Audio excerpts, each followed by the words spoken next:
Here we go, episode 135 of the Hardline Sports Talk in our new NSC Windows studios. Beautiful, new and improved studios. Brand new. My name is Michael Merlo. That's John Michael Masseri. JM, I can't believe our new home here. It's absolutely beautiful. Feels like the first day of school. It really does. It's just phenomenal. I mean, it's great to be back. This has more of a studio feel to it too. Real studio feel. I feel like we're live right now. We don't have to tell anybody this is a Windows store. We don't. Our audience doesn't even know. We used to have a TV behind us. Now it's right in front of us. We're watching the NBA draft as we're talking right now.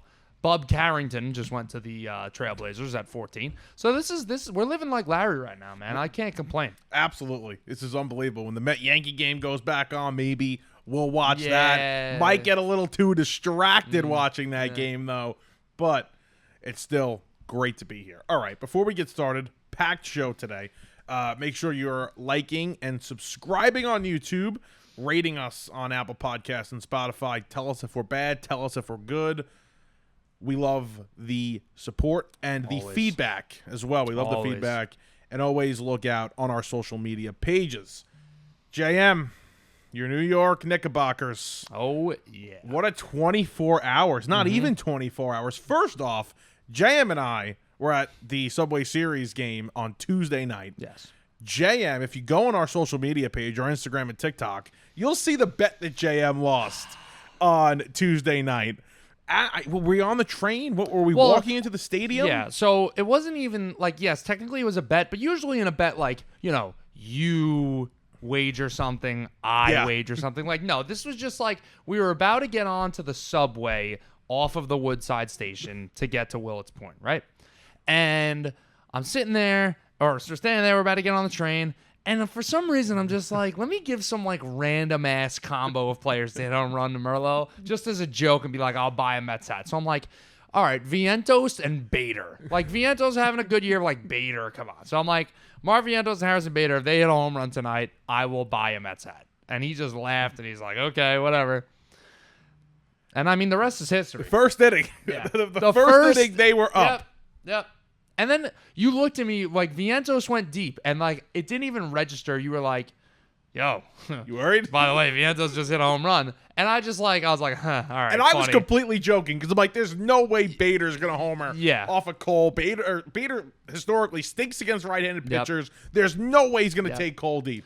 Oh, did he take him deep? Because like Vientos' one was like, "Oh, is that getting out?" Harrison Bader, as soon as the ball jumped off the bat, you're like, "Oh, okay, I need to go buy a Mets hat." Yeah.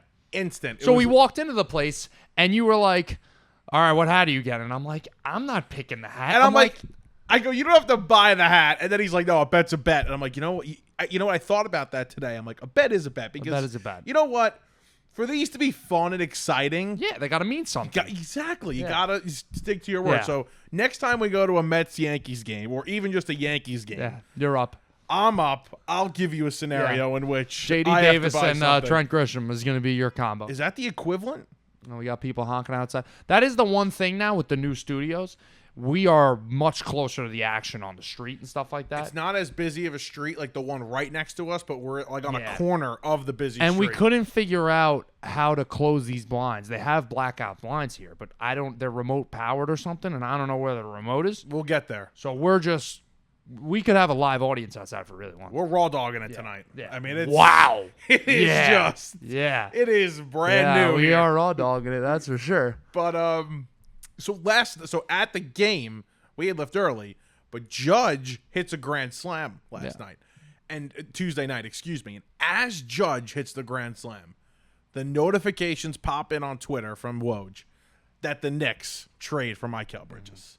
It was the greatest minute of my life. Even though the Yankees lost, but anytime Aaron Judge hits a home run. For the Yankee Knick fan, in that moment, because then the Yankee fan went home unhappy. Yeah. But for the Yankee Knick fan in that moment, and then the Met Knick fan all afterwards, night, it's a great night. Yeah. It's the player that I think out of everybody the Knicks could have, and I'll put this in quotes, could have had, right? Yes. Technically, Durant could have been available. Yeah. And Paul George could have been available for them. Devin Booker, and just name the names. I feel like the one consensus guy that the fans wanted was Bridges. Right. And they got him last night. Well, I mean, it really is just a perfect trade. You obviously start off with the chemistry. We know that these guys have chemistry together. We know about the Nova boys, and you know, it was a joke, and I said it on the train yesterday. I said he's the last Infinity Stone. Mm-hmm. And he really is, because, you know, there were so many rumors and the jokes with Hart, the tampering, you know, him saying, hey, you look good in a Knicks jersey, all that stuff. Which obviously is a joke. The players can't really tamper. They're not the ones that are making the decisions at the end of the day. But obviously the chemistry already is built in. This isn't like you need to see them play together. No, we know they get along. We know they can play together. They've done it in college. The three of them are doing it right now. You're adding the fourth guy in from Nova here. So that's already there. To me, the biggest thing is the last thing I wanted as a New York Knicks fan was to have a superstar come over here. And Mikal Bridges is not a superstar. No. I'm not saying that. But the point I'm going with here is I don't want a superstar to come here and they can't really buy into that Tibbs model, right? They can't buy into the Tibbs way and be that hard-nosed, blue-collar New York Knicks team that we fell in love with last year, that hustle defense-first team. If you brought in a Devin Booker or you brought in a Donovan Mitchell or somebody like that, yes, obviously they're amazing players. They bring the star power and all that. Are they really going to help you out on that side and buy into the identity of the team? No. A LeBron James was a rumor for about a day or two. That was the last thing I wanted, because then it turns into, I love LeBron, but then it's going to turn into, LeBron's legacy, not the Knicks' legacy. That's the last thing I want. A Paul George would probably be the closest thing you could get to it. A guy who's known for being one of the more elite two-way players of really his generation. But Paul George is not 25, 26, 27 years old. Paul George is towards the tail end of his career right now. Who knows how many years in his prime he's got left. Tibbs isn't going to be beating him to the ground. So to have this lineup now, and we didn't get to OG yet, but to have this collection of superstar role players, basically, around Jalen Brunson, in Mikal Bridges, in OG Anunoby, in Donte DiVincenzo, in Josh Hart, it's a freaking win. It's just a perfect fit. And it's draft picks that most likely, you can project now for the next 4 to 5 seasons that this Knicks team is going to be a highly competitive team in the postseason. Mm-hmm. These picks are going to be late round picks. We're watching the draft right now. First off, I don't know more than 1 or 2 guys in this draft. That's actually draft. A guy that was on the Knicks radar. Kelly Ware. He goes 15. Great. Yeah. The back end of the NBA draft, and this is not just like a this year or last year thing. It's been for 10 years now. It's a risk at the back end of the draft. Mm-hmm. Those are literally lottery tickets at the back end of this draft. And there's been some great players that come out. Yes. Obviously, the first guy that comes to mind, Tyrese Maxey, was in the 20s, and the Knicks themselves experienced it with taking Emmanuel quickly there late in the 20s. But it's like difficult. You said, it really is just like a lottery pick. And when you're in the position, like some teams pounce at the wrong time. Like the Houston Rockets, for example. Nothing has happened yet, and who knows if anything will ever happen. It might happen before this podcast ends. It might never happen. But there's been rumors about them being interested in Kevin Durant. We know about the trade they just made with the Nets, where they gave the Nets their picks back. They got the Suns picks. A Houston Rockets team to trade for a Kevin Durant in the state that they're in right now most likely isn't the smartest thing to do to jeopardize your future. We've seen teams do it. We've seen teams do it with the same player with Durant. With the Nets, that didn't work. With the Suns, it looks like that's not working. I can't believe the Rockets would even entertain that. I don't know if it's just smoke screens or what it is. But you need to be in the position to strike when you're, like the Knicks. We could have maybe even gotten to the finals this year if we stayed healthy. But guess what? Now's our time to strike. We still have Jalen Brunson not on a max contract, and there's been talks that he's not even going to take the maximum amount anyways. But Julius Randle is still on a team-friendly deal. Donte DiVincenzo's on a team-friendly deal. Jalen Brunson's on a team-friendly deal. All these guys are on relatively team-friendly contracts here. Now's the time to, we're ready to compete for a championship. Let's open up a 5-year window right now. Why the hell should we hold on to all these draft picks? Can I say this? And you could say, you're an old man, yelling on the front lawn, whatever the line is, okay? I understand Bridges went to the Nets, whatever, earlier this week, last week, whatever it was, and he said, I want to be traded to the Knicks, okay? And it's obvious why. He wants to go play with his friends. You know, they've been flirting. We talked about that before. They've been flirting for how long now to get his ass there. It still bothers me a little bit that these players have that much power. Like, it was an obvious move. And yet a team that plays in the same division, in the same conference really, in the same city, that just saw the Knicks unite the entire city. The Nets are truly, they're not even the little brother. They're the stepbrother. I mean, they just don't matter whatsoever. Yeah. And I just feel like there would have been a little bit more of a tax. If I'm going to trade you there, like what leverage does Mikal Bridges have? He has none. He's asking to be traded. The Nets have all the power in the world. The 4 first-round picks, it's a lot of picks, sure. But again, we talked about what the value of these picks are going to be like. They're not going to be high-value first-round picks. I'm just saying, if I was the Nets, I would have had a little bit more of a backbone. There would have been a Knicks tax. You know, trading him to Houston, trading him to a random team in the Western Conference, fine, whatever. 4 first-round picks. He doesn't want to be here. He doesn't want to be here. But to the Knicks, to your in-state rival, in-city rival, I have a problem with the Nets having no backbone here. I get what you mean. I mean, I think Bridges put them in a tough spot. He told them, "Listen, the Knicks are the only team that I want to go to."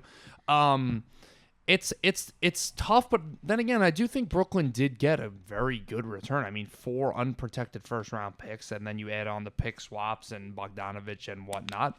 That is a pretty hefty price tag for Mikal Bridges, who, you know, that's basically a superstar package, and Mikal Bridges is not a superstar. He's a star. He's not a superstar. Now, wasn't he the only, like, it's the biggest trade for a non-All-Star, something like that, or non-All-NBA player I had seen before? Yeah.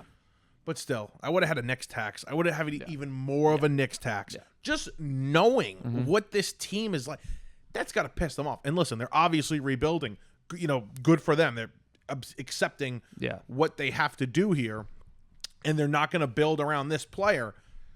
Just very interesting. Well, it's just amazing to me, just to talk about the Nets really quick. They're still trying to recover from this whole Paul Pierce, Kevin Garnett trade that was like 10, 15 years ago. It's actually absurd. Like, yes, there's not a direct correlation. Like, obviously, they had that year they almost made it to the finals with KD and all that stuff. But, I mean, that really set them back a long time. Then they finally pull together a team of Kevin Durant, of Kyrie Irving, of James Harden. They kind of smacked together a big 3, and then that blew up in their face, and they're right back to square one, and they have to blow it up again.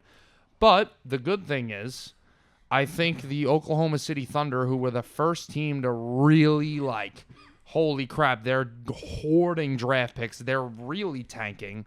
And now you see the Thunder, the number 1 seed last year. You know, they ended up getting upset in the playoffs by the Mavericks, but the future is very bright for them. They got one of the brightest young superstars in the game in SGA, and they have cap space to make some moves. And I mean, we're talking about the Knicks right now. They're a big contender to sign Isaiah Hartenstein. So if I'm the Nets, I'm sure that's the same model they're looking at is the Thunder. Right. It's not just having these picks and making the selections. It's having the value of those picks and possibly trading some of those when you get in the position. They have 4 first-round picks next year in a draft class that's supposed to be very good. So you believe in the Nets' future?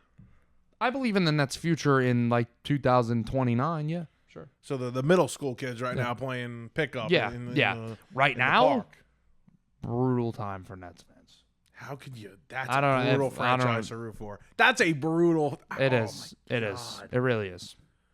Not good. This is distracting a little bit, but I just don't know. Oh, I actually do know this guy. Wasn't he the SEC Player of the Year? Yes. Dalton Nate, whatever. Well, I don't know. I don't know about that, but was very good. He's very good. He's the best player on Tennessee. Big wing. He can shoot a little bit. Yeah, I like this kid. Yeah. Anyway, all right. OG re-signed. Kind of the opposite player of Bridges, right? Almost in the sense that he doesn't play every game and Bridges does. That's a good thing. We didn't mention that. Yeah. OG's had some trouble staying healthy over the course of his career. So $42.5 million for him a year?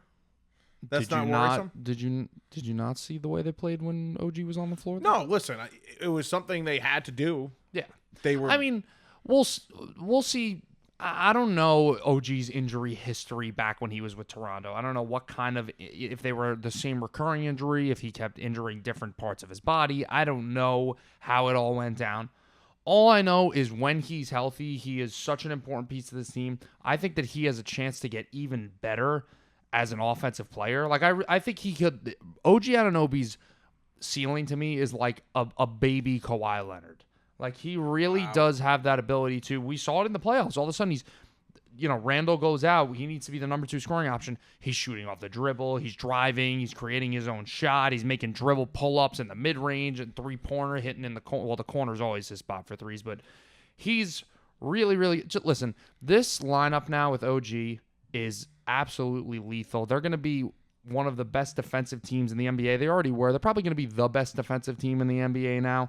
And that's with Jalen Brunson at point guard and Julius Randle at power forward. But between Robinson, because I'm going to assume Hartenstein doesn't return, Robinson, and then you have Bridges and Anunoby in the same starting lineup, and then you talk about defenders like Josh Hart and Dante DiVincenzo and Deuce McBride coming off the bench. Scary times.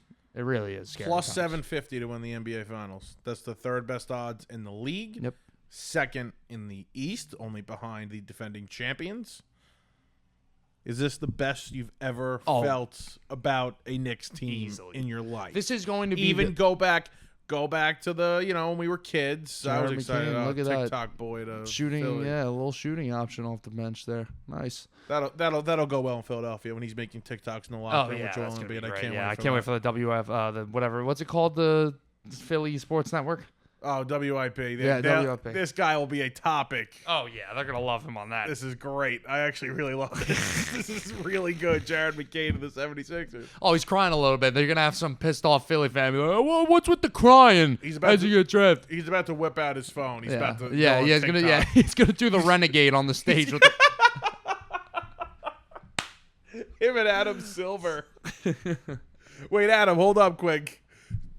Grab somebody in the stands to start recording them. Oh, my God. That is not going to sit well. This is not going to go well in Philadelphia. Oh, boy. They didn't do their homework yet. What were we talking about? The New York Knicks, Anunoby getting re-signed, the fit. No, there was something I wanted to say. The best Knicks lineup, yes. Yes, go back to those. Yes, no doubt. We don't even have to, talk about the 2012. Nope. This is because this past Knicks team was the best one that I saw. Okay. And this one upcoming next year, I mean, we don't even know who the center is going to be, and the Knicks are about to, they could trade out, but they're supposed to draft 2 more guys tonight. Who knows what's going to happen? This starting lineup is absolutely absurd, and the depth is crazy good. MSG. Not only is it going to be more hype, it's going to be more expensive. Yep. It's going to be very So with the way the cap again, this is a really stupid question. We're going to sound really stupid here, okay? Because we are not smart and we are not math people. So with the way the cap works, right? They got to get this guy off the screen. Hysterical. I can't. They're showing his TikToks. They got to take Jared McCain off the screen right now. I can't. Oh my God. With the way the cap works, there's just they could go over a certain amount, but there's just a recurring tax, right? That's what it's called. The NBA salary cap is really difficult to keep track of. And so, honestly, every salary cap is, even in football, you'll go into an offseason and you'll be like, oh my God, this team only has X amount of cap space. And then it's like, oh, never mind. They restructured this guy. This guy only has this amount of guaranteed money, blah, blah, blah. They're backloading this contract. Okay, boom, we're under the cap. So it's all very confusing. But yeah, the Knicks, they can only, the maximum they can give Hartenstein is $70 million over 4 years. And what did Windhorst say he was going to get around 80? He might, yeah.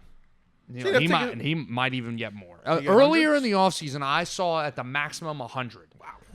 But we'll see. I mean, we'll see how aggressive teams get with him. Hartenstein's stats page doesn't jump at you, but anyone around basketball knows. Yeah, he's a player. I mean, in today's NBA, we're a little spoiled, I think, from the Joel Embiids and the Nikola Jokic's of the world to just look at stats and be like, oh, this guy doesn't average a double-double with 25-plus points at night in and night out. But, I mean, the impact he plays and the past first center that he is and the way that he could be a threat on the offensive end is very valuable, obviously. So, 2 seed? Or should they compete for that 1 seed? They should compete for the 1 seed.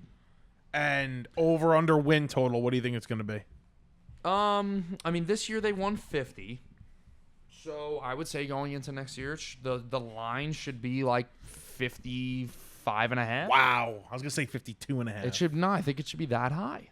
Merlo, like, seriously, look at the starting lineup. No, all four out of 5 guys in that lineup could be all-stars. Some of them have been all-stars. I think it's more impressive that you have guys like DiVincenzo and Hart, and then McBride. People forget about McBride. Yep. And we'll see. They might deep there. They could be looking for a point guard tonight. I think they could. I think Deuce was tough. He had some inconsistencies. It looked like all of a sudden this was a steal, the contract they gave him. And at the end of the day, it still is. The guy's getting paid practically nothing. But, he did disappear a little bit in the playoffs after a couple good games with the Sixers. Saying you don't want him to be the point guard coming off the bench. I think I am saying that, yeah. But then how would you... It's tough for him to... Then how would you stack up the bench just if the next 5 were He could on? rotate in. Okay. He could rotate in, and he could be... it's positionless basketball a lot of the time, so he doesn't... You don't need to have one ball handler at all times. He could be on the court with another ball handler. Okay, and I have to say something. So, the NBA draft, they just showed the war room in LA. Lakers are making a pick right now. JJ Redick's in the room. JJ Redick's dapping everybody up. JJ Redick's been there not even a week. I'm sure JJ Redick has been doing some sort of homework on the NBA draft. Yeah. Although he was on call for the NBA Finals, and I'm sure a lot of his time was spent on that, and a lot of his time was spent on preparing for an interview with the Lakers and looking at the Lakers currently constructed and the players that are going to be there next year. You can't tell me that JJ Redick had any input in the draft. Is that possible? I mean, that's funny. That's really funny. He had to have an input. You think he had an input? I think this whole situation is absolutely insane. We should have talked about. Let's talk about listen. JJ Redick. So yeah, but anyways, in conclusion about the Knicks, they're gonna win the NBA Finals. Anyways, with Redick, bro, like, imagine you're walking into an interview. Okay, give me something you love that's not sports related. You like seriously, you work at a pizzeria. You love pizza. Me and you both love pizza. Okay, yeah, sure, I love pizza. Now you know a lot about pizza, right? I know a decent amount about pizza. Now imagine me and you started a podcast about pizza. A side pod, the Hardline Pizza Talk. It's actually not a bad idea. Yeah. Keep going. Hardline Pizza Talk, okay? It's going good, right? Yeah. I'm saying, you know what, Mike? I'm opening up a pizzeria, bro. That's completely different. And I want you completely different to be the pizza man. I want you to be the pizza man. Have you ever made a pizza? Oh, yeah. One time I made a pizza in my backyard. Or whatever. I made a pizza in my house. We baked it. That was a couple years ago, though. Okay, that's fine. You know a lot about pizza. I want you to be my pizza maker. How is that different than JJ Redick having zero experience coaching except his 4th grade daughter or whoever niece's basketball team, and then it's like, hey, come be the head coach of the Los Angeles Lakers? I mean, I obviously understand your insane. Point. I don't think that's the greatest example. Okay. But maybe I could have come up with a better example, but you know where I'm getting at here.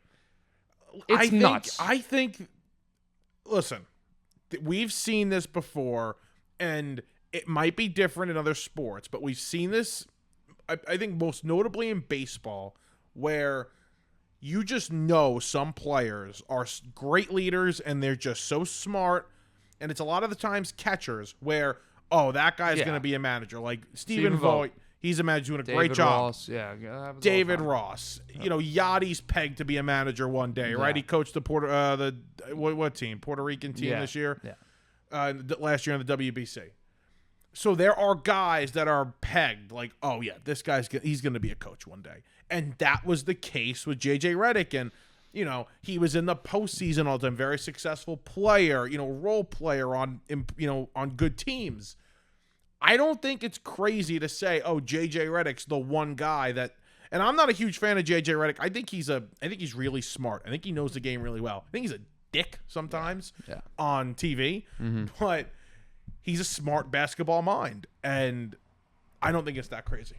You really don't think it's that crazy? I don't. Because think about the magnitude of the job here, too. It's a big job. We're not talking about, he got the Trailblazer job, okay? He got the Los Angeles Lakers job with the best player that's ever played the sport in his last couple of years to win a Don't say championship. What? It's offensive. Don't say that. The old people get offended. Oh, yeah, I'm sorry. Michael Jordan. Yeah, you never saw Michael Jordan play. Yeah, my bad. Yes, I get it. Come on.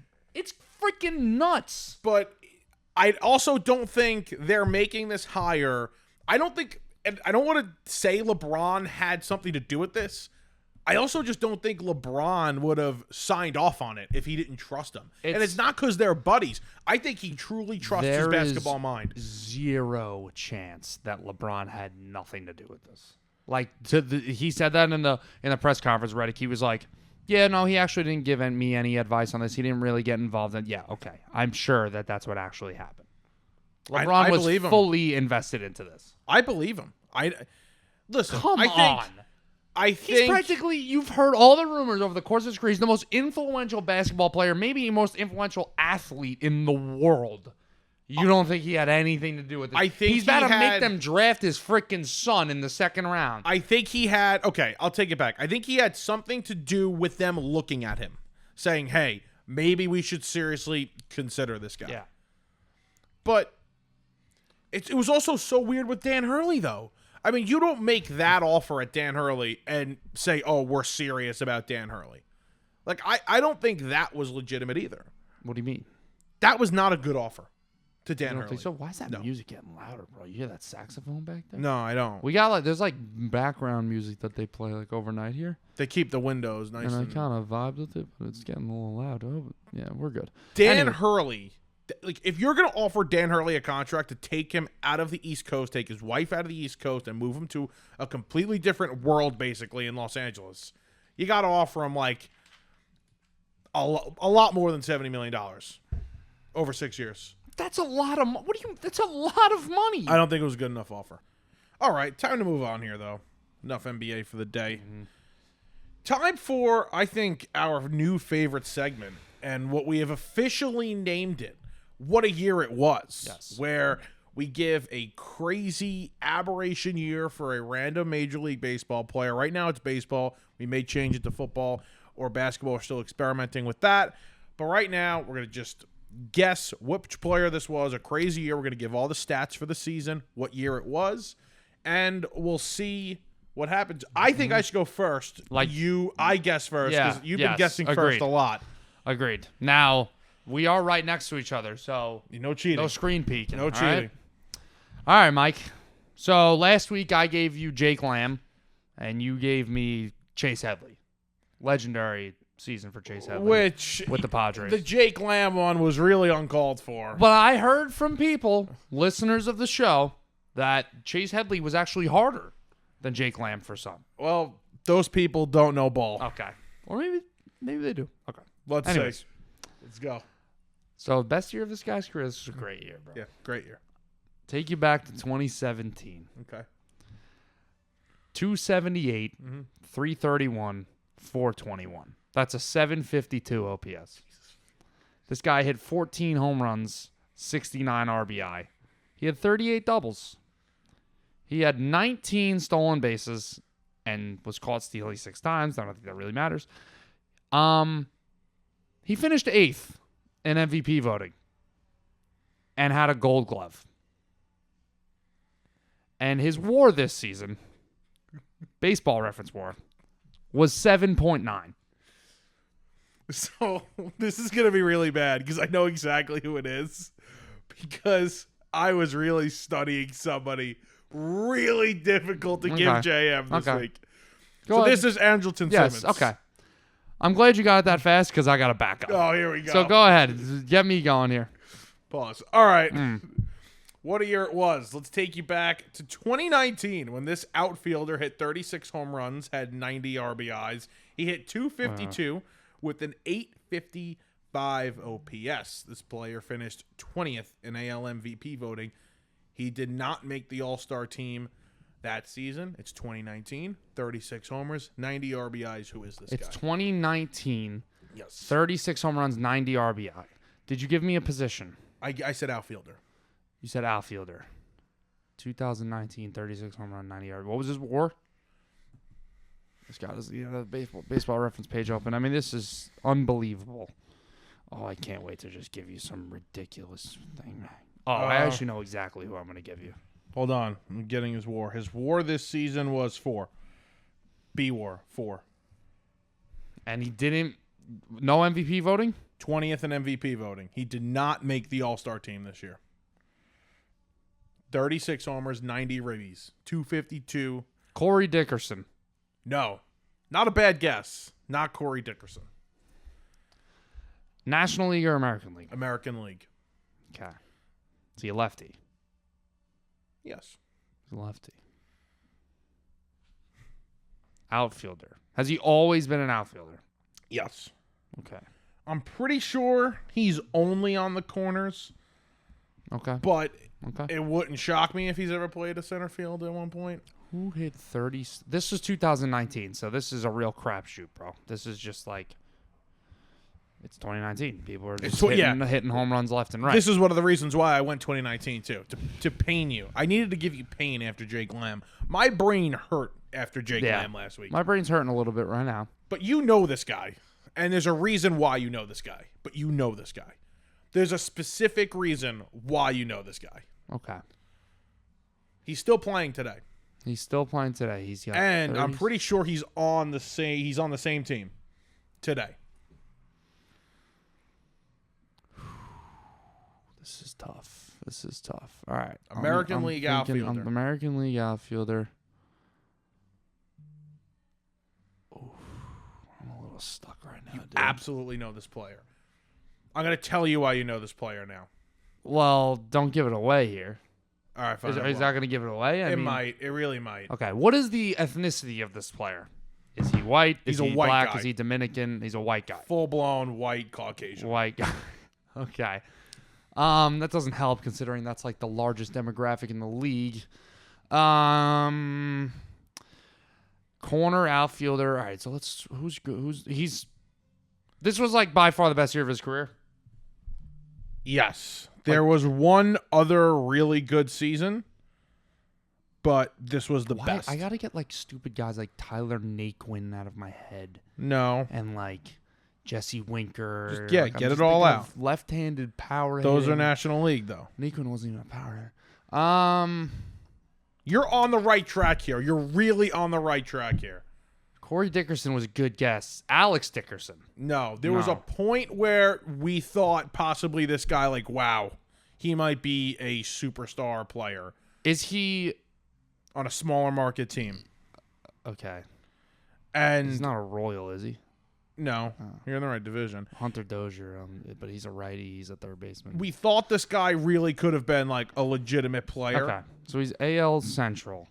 Ah, yep. Okay. Is the what I got him now? I'm trying to figure out what's the reason I know him, because of the Aaron Judge comparisons. Yes. Yeah. All right. It's Max Kepler. There we go. That's Max a good Kepler. one. That's a good one. Okay. Because that's recent. That's really recent. Mm-hmm. I got one for you. Because there was a point in time, like nobody, and especially like when we were like growing up, high school, like early college, nobody believed in Aaron Judge. Like nobody believed like Aaron Judge could like do this for a long time, and we would always compare guys. Like when Judge first came into the league, Conforto was with the Mets, and I remember arguments about Conforto or Judge, and Kepler was brought up in 19. Judge wasn't, you know, Judge had been injured, up and down. He wasn't as good as he is now. Yep. And Kepler had just bursted onto the scene. And I don't know who made the comparison, but there was a comparison made, and it was the broadcast. Oh, okay, yes, the Twins broadcast. That's right. They were like the last 162 games, whatever. I really thought Kepler was going to be, and listen, he's still a good player. He's had some injury problems and whatever, and he's still got the pop. But I mean, you know, he had a good season. Aaron Judge comparisons are a bit absurd. He was solid in 2020, the year after that season. And 22, he was hurt. Yeah. Last year he had a good year. He had 23 home runs last year. All right, let's go. I got a good one. 7-0 Mets, by the way. Jesus Christ. Okay. Throwback to 2013 now. Jesus Christ. This player batted .272 with a .324 on base, a .494 slugging. That is an 818 OPS. 2013. Repeat that again. 2013, 272, 324, 494. Okay. 818 OPS. He hit 27 home runs, which was 4th in his respective league that season. Christ. 83 RBI.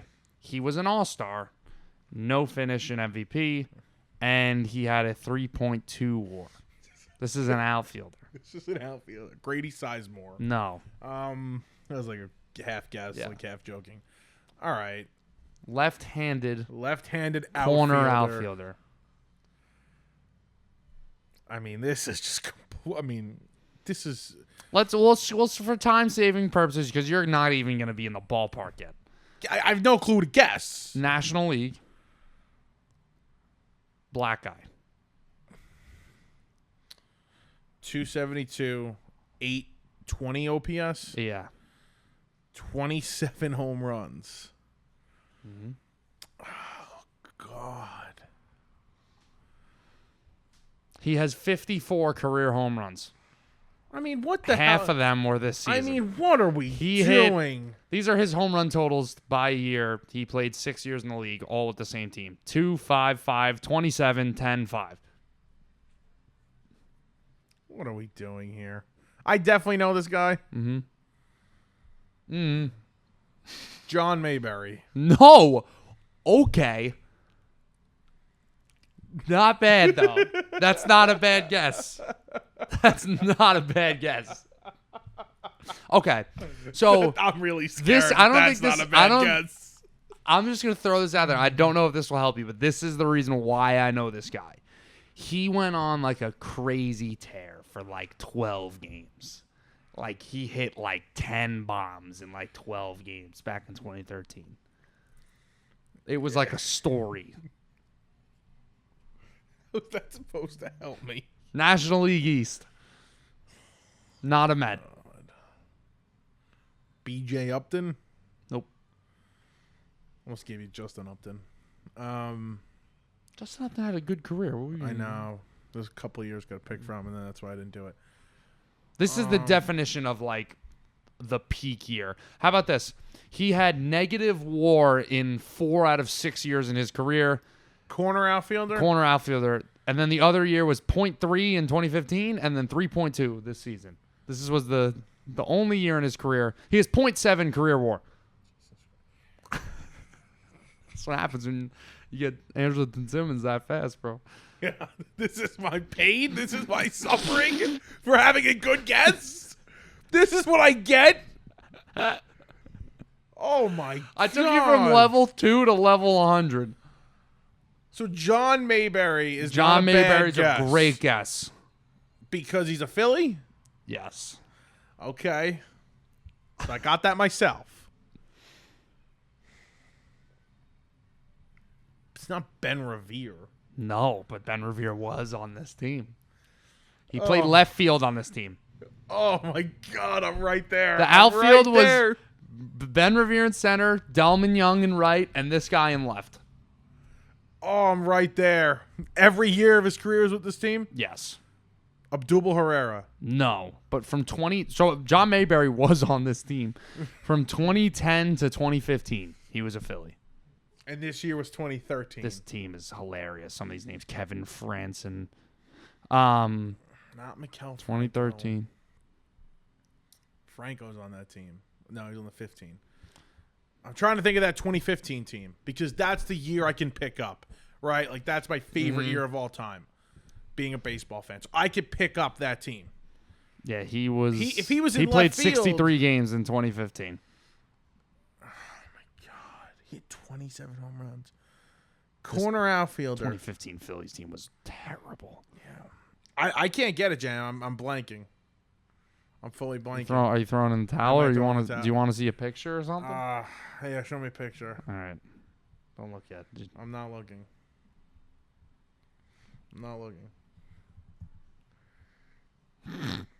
You ready? No. Close my eyes here. You need the privacy screen. I got the privacy screen on my phone, on my iPhone. All right, don't look at the thing up top. JM, I don't know that guy. I don't know him. That could be anybody. That would be 2013 Phillies legend Dominic Brown. I don't remember Dominic Brown. I don't remember now. I promise you. I've watched a lot of Phillies baseball. Casual exposed. How do you not know Dominic Brown? I don't know Dominic Brown. I no clue who Dominic Brown is. Oh my God. That's not bad, dude. John Mayberry's not a bad guess, yeah. You could get, John Mayberry's less fresh in my mind than Dominic Brown is. Dominic Brown is not in my mind. Well, now you know the fourth leading home run hitter in 2013 was Dominic Brown. Aaron Judge said a home run. Jesus Christ. 7-2, man. Yeah, Top Bugatti in the driveway of the shitty house. There we go. We're going to talk about him in a little bit. Dominic, there's no way you just gave me Dominic. Come on, I don't even bro. know who Dominic Brown is. You got to get that. That's on you. All right, we're moving on. That's all you. Dominic Brown. We're going to post this, and I want to see the comments of who would have gotten Dominic Brown. Or if people do get We're going to put a poll on that one. Yeah. If you would have gotten Dominic Brown. If you know. Just say you would have, just to make him feel Dominic bad, Brown please. Even if you wouldn't have, just say it anyways. All right. Little list here we're going to do. I'm disappointed. Before we talk about some Subway Series action. Should have been over. Yeah, we won't have the time. We could skip that. Should have been over, but we had a that, rainstorm here. Yeah. It's still going on. Oh, J.D. Davis has 2 walks today, by the way. They're really pitching around him now. Yeah, Sean and I walked the ballpark. I can't believe this is my life. Top 5 most entertaining rivalries in sports right now. This is completely subjective. You can't tell us we're wrong. This is what we think is entertaining at the moment. It's not best, okay? It's not the most hated, because that's an easy list. The Yankees, Red Sox, Bears, Packers, Steelers, Ravens. Yep. Easy list. Yep. No, this is what's entertaining right now. What's interesting right now. Yep. How we feel. These lists should be different. There should really be no repeats. Actually, maybe 1 or 2 repeats. That's it. Yeah. I'm excited. You kick it off. All right, Number Mike. 5. My number 5, my only basketball one on this list, and my only New York sports team on this list. Call me biased. I have Knicks 76ers as the 5th best rival. What's? I love it. Oh, okay. You really threw the phone down there. I thought you were disappointed or something. I absolutely love Listen, it. It's your list. This is exactly. It's my list.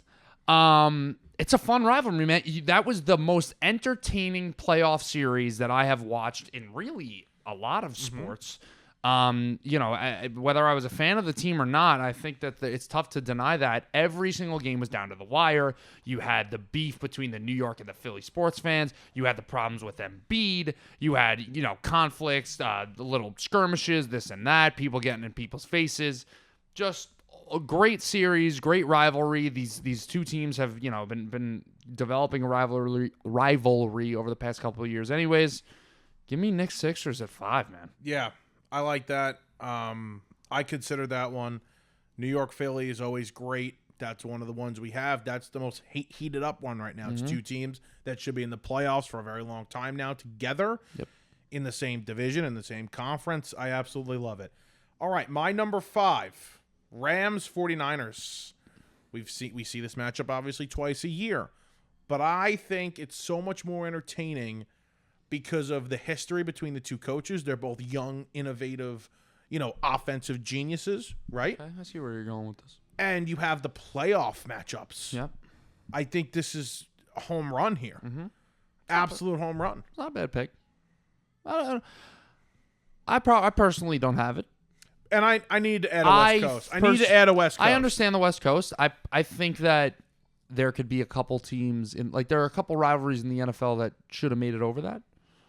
Like, there's one on my list, another one that didn't make my list. Do you have Eagles Cowboys on your list? No. Okay. It wasn't chalky. Okay. Hey, listen. That's like criminal action. Yeah. That's I went to a Philadelphia Phillies game, okay? And I'm sitting next to a gentleman, nice guy. I'm in a Mets jersey. So he's talking to me and my buddy, and he's like, "You Giant fans?" So we're like, "Yeah." He's like, "It's not as bad as Cowboy fans." I'm like, "Why is that?" What? He goes, "You know what we do to Cowboy fans? Punch them in the face for no reason. And when they go into a porta potty, they tip it over." So it's criminal action.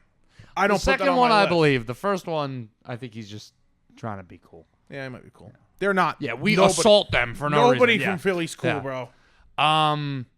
Okay. My number 4, Mike. One of 2 college matchups here. I have the classic SEC matchup of Alabama versus Georgia. One that can't go wrong. Yeah, one that we've seen recently. The SEC championship game. These 2 teams. I mean, Alabama was on top of the world for a while there, and it was like, oh, great, college football starting again. Alabama is going to be one. They're going to make it to the championship. They're probably going to win it. They're winning it like every other year. Blah blah blah. All of a sudden, Georgia couldn't get over the hump for years. Right, with the days with Nick Chubb, the Jake Fromm days, this and that. Right. All of a sudden, they become this powerhouse that won like 40 games in a row, whatever the hell. They're the new Alabama. They are the new Alabama, and Alabama upset them to knock them out of the playoffs last year in the SEC championship game. These are 2 heavyweight teams. Obviously, you have Saban gone. Kalen DeBoer is the new head coach. You like that? I got that right off the rip. That's great. We talked about it last night. Yeah. NCAA football. Don't you guys worry. By the time the football starts, I'm going to be so knowledgeable because of this NCAA game. Yeah. Love me some Alabama, Georgia. Absolutely love it. I have a college one on here too. Only one of them. We'll get to that in a little bit. Number 4, the reason why this list is starting, Mets Yankees. Mets Yankees is special. It happens 4 or 6 times a year. Okay, the city, it's the best city in the world, biggest city in the world. We get pumped up for it. Hate this. What? Hate this one. Hate this take right now. Absolutely. It is a rivalry it's between the fans, not necessarily the teams, and the fans get up for it every year. And there's always a little bit more intrigue with this game. So for the fan perspective, for the fun of this series, and for how little it happens, Mets Yankees is on the list. Gonna have to disagree with you there. Yeah, why? Because the Mets are They just only another game. no. Well, I'm not gonna say that. I think for Yankee fans to say that is just delusion. Like you're gonna tell me you're watching Yankees Royals versus Yankees Mets and you feel the same amount of that you want to win. But they don't really play too often, and That's what's special about it.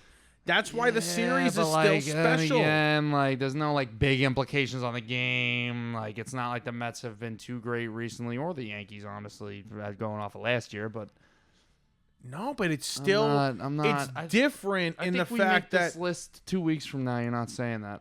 I think. Listen, there may be some recency bias here, but no matter what happens, there's always. And listen, the fact that the Yankees had the best record in baseball coming into this thing, and the Mets playing so well coming into it, there was more juice than there usually is. But except the 2022 was off the charts. Yeah. But even last year when the Mets weren't playing that well and the Yankees weren't even playing that well either, there's still excitement. The building's still packed. It's still a really loud, electric crowd. So I think there is still some juice here. Okay.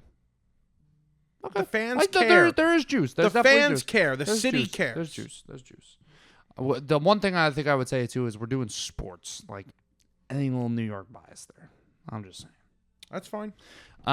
Okay, number 3, my only baseball one on the list. I have the Philadelphia Phillies against the Atlanta Braves as my number 1 baseball rivalry and the number 3 current rivalry in sports. These 2 teams are, they're at the peak of their games right now. The Braves are actually the one that's trying to catch up to the Phillies. Hasn't been that case over the past couple of years. These teams have faced off in the playoffs. We know that they're always competing for the division. 2 very passionate fan bases, 2 really good teams. This is baseball eats this up. Division rivals, powerhouses, personalities on both sides. Love this rivalry. Anytime these 2 teams face off against each other, you have to watch it, and especially in a playoff series. Yeah, the fans hate each other. Yes. That a lot. south, northeastern thing is real. A lot. It's real. Yep. All right, number 3 on my list, Rangers Islanders. Oh, this guy's just going New York crazy right now. Biggest city in the world, greatest city in the world. And you have 2 teams that hate each other because they share the same city and they play so close to each other, and they're also in the same division. And they've been good lately. That's a serious rivalry. And I really just started to learn how serious the rivalry is this year. It's serious. They hate each other. It is And serious. I think it's... See, that to me, 1 spot over Mets Yankees doesn't make any sense. I understand why you have it over Mets Yankees, but I think there should be a way bigger gap because those two teams like play each other constantly. They play in the same division. They're always competing for something. But it's the special. The Islanders and the Rangers have both been more relevant together than the Yankees and the Mets have been. Yes, recently. but it's also less special because they play so many times a year in terms of the schedule. Okay, you found a little loophole. That was smart, what you just said. That was a little loophole you just found. I'm smart. Okay, my number 2. This was honestly the one that immediately popped into my head, and I had it one, and then I thought of something better. But going to the NFL, the first and last NFL, not last football one, on my list, Chiefs-Bills. I'm sure a lot of Chiefs fans will tell you, oh, this isn't a rivalry because, the Chiefs have sent the Bills home a lot. But every time these teams face off against each other, it seems like it happens every single year, whether it's regular season, whether it's playoffs. It's always entertaining. Allen and Mahomes are along the same career trajectory right now. It's really like, we've talked about comparisons of what's the next Brady and Manning, and the Brady has obviously been Mahomes, and the Manning we've debated between, is it Joe Burrow, is it Lamar, is it Josh Allen? You could debate that all day. All I'll say is Josh Allen has been the quarterback that is trying to climb past Mahomes. He's the closest guy. He is. And this is 2 for me, too. Is. I think number 1 and 2 is the same for Yeah. us. He's the second best quarterback. Yeah. And this is such a fun game because the fact that the Chiefs have knocked this team off so much, it adds that regular season intrigue because it may not mean that much. I mean, it did last year with the way the Chiefs kind of finished that season off. Right. And they didn't have the home playoff game. The Bills ended up having it. Right. But it's not obviously as meaningful as the playoff game, but I feel like the Bills really want to beat them and get revenge every time they lose in the postseason. So the regular season games feel bigger, and then obviously those postseason games are just must-watch TV. And we'll see because the Bills had that the Chiefs had that storyline going into the season last year of, oh well, they're due to fall off. This team doesn't look the same. Maybe the window is closing here. The roster's not great. The Bills kind of have that same storyline heading into the year. We know about Diggs being gone. Tre'Davious White is gone. They've lost some big pieces. Gabe Davis left. Who knows what that receiver room is going to play like? The Bills might be on the same trajectory as the Chiefs. We'll see. Very interesting. And then what's 1? Michigan, Ohio State. Okay, so we have the same 1 and 2. I mean, listen, how can you not? It feels bigger lately. Yes. Like it's one of the hated and obvious ones, but the rivalry feels bigger lately. Yep, 100%. And I think that's going to change now because Michigan's not going to be very good for a year or two. Mm-hmm. And Ohio State's going to be great. Yeah. But it's been huge. You don't think Michigan could still make a little noise this year? No, not this year. Definitely not this year. Maybe next year. What if they just ride Donovan Edwards into the sunset? No. The continuity between the coach, and I'm blanking on it. What's his name? I know the name. It's in the back of my mind. It's on the tip of my tongue. The new coach of Michigan. Shamar? No. It's something with an S. Doesn't matter. The fact that he's been there before, I think definitely helps, and maybe next season they're good, but this upcoming season, I don't think they're Sharon Moore. Yes. I said Shamar Moore. Sharon Moore. He did not this year. Next year. Yeah. All right. Interesting list. That's pretty good, Mike. That's pretty solid. How are we doing time-wise? Yeah, we're doing pretty good right now. The Subway Series is happening as we speak. Mm-hmm. I think Ottavino's got to have an inning because... Wow. Was it Christmas morning? It was. The Yankees, he put 2 guys on after Judge had a 2-run shot. Oh, Knicks just traded back. Knicks traded out of 24, correct? Mm-hmm. We didn't get it on the screen yet, but we have it on Twitter. They traded from 24 to 26 and 51. Let's go. Good job, Leon Rose. Move 2 spots back. Making money moves right now. He's going to draft Bronny James in the later Yeah, round. exactly. That's what he jumped in front of the Lakers for Bronny James. Yeah, that's the well, that is going to be like, if Bronny goes to some random ass, if I would do it if I was a team. No, I wouldn't. Just to piss off the Lakers. Would you? I would just do it. Yeah, just get a second round, take Bronny James, and piss off LeBron and the Lakers, and be like, all right, fine, trade for Bronny James. Give me a first-round pick next year. Just be an ass. Ruining the father-son combo. Yeah, who cares? It's not nice. All right. Before we get out of here, quick Mets. Aaron Judge, he's different. It's crazy. He's just a different specimen of human being. Mm-hmm. It's kind of scary. Yeah. Like when I see him up, like I'm watching the game earlier today, he's up at the plate. I'm like petrified that something bad's gonna happen to my team. Mm-hmm. Must be a pleasure to watch. Yeah. Oh, it is. I mean, it keeps you going when your team, when you have to watch J.D. Davis back cleanup. But it certainly is special. I mean, the guy's, I don't want to turn this into a glazing session, but my favorite athlete of all time, he's just so amazing to watch. And especially when you think about the era that he's doing it in, baseball offense is down right now, and he's just so far and away better than everybody else. Yeah, he is that much better than everybody else. It's absolutely scary. Soto, obviously having a fantastic year too. The Yankees have problems though. They do. Because 100%. Stanton was having such a great year. He was masking some of the problems. These three were masking so many problems, and Volpe to a degree. Yeah. And Verdugo was having a solid year. He's slumping. You know Verdugo's going to come out of it, but there are parts of this lineup where, you know what, guys just aren't going to come out of it, and guys aren't that good. LeMahieu's done. Glaber's done. Glaber's done. Yep. You don't know what you have at first base. Could Ben Rice be a spark plug? Yeah, you got to hope so. You're relying on this kid now who's not a big prospect to be a big-time spark plug. Right, but he could be a spark plug, but not to provide protection for Aaron Judge spark plug. He should be a spark plug to boost the bottom of the order up a little bit. Verdugo's been horrible. He had 2 terrible double plays tonight. You talked about Gleyber. You talked about DJ. Trevino had a nice couple of weeks there where it looked like he was getting hot.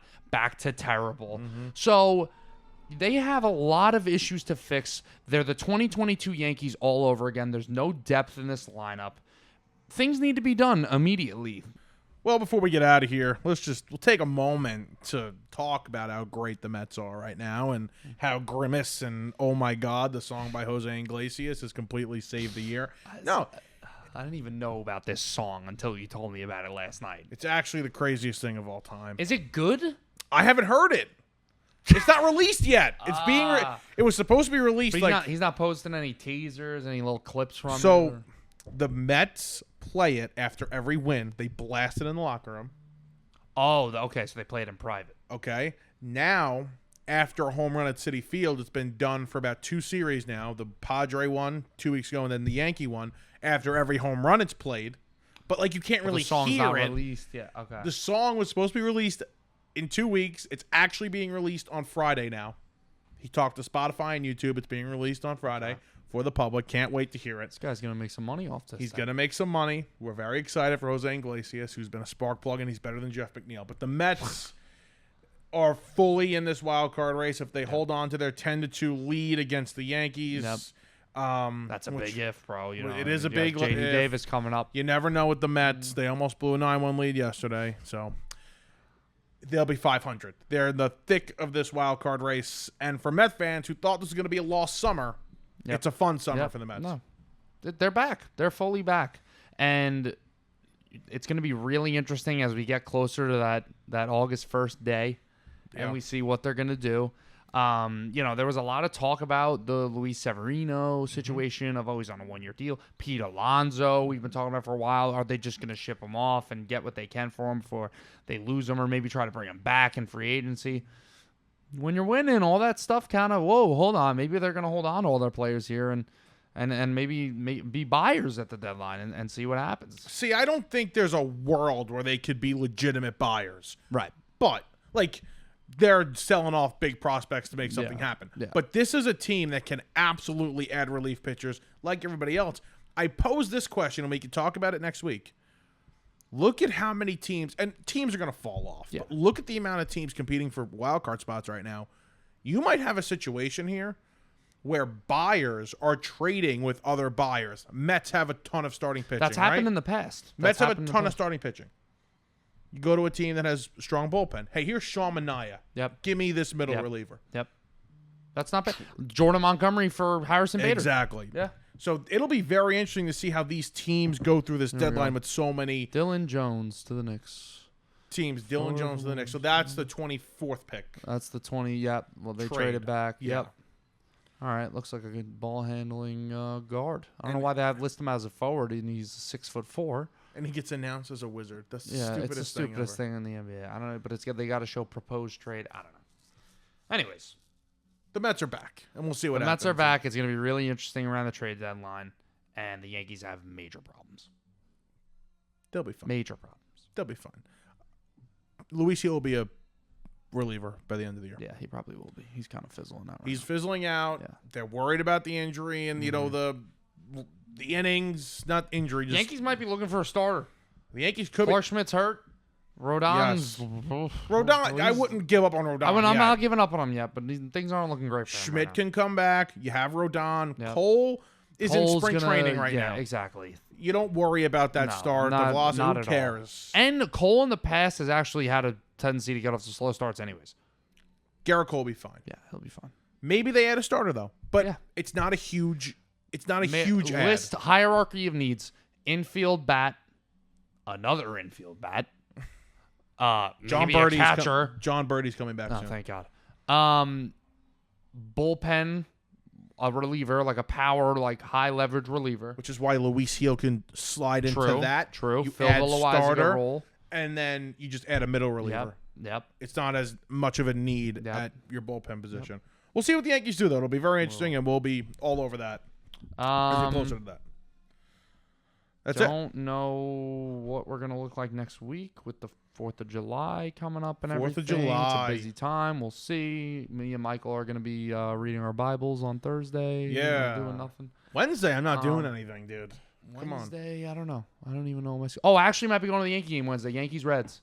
Yankees-Reds. Might be going to Yankees-Reds. There we go. That's big. Don't know if I want to go anymore, though, with the J.D. Davis cleanup. You got to go talk to Juan Soto on right field. I can't watch DJ LeMahieu play baseball anymore. Beg him to stay. All right, guys. Thanks for listening. Thanks for watching. We'll talk to you guys next time.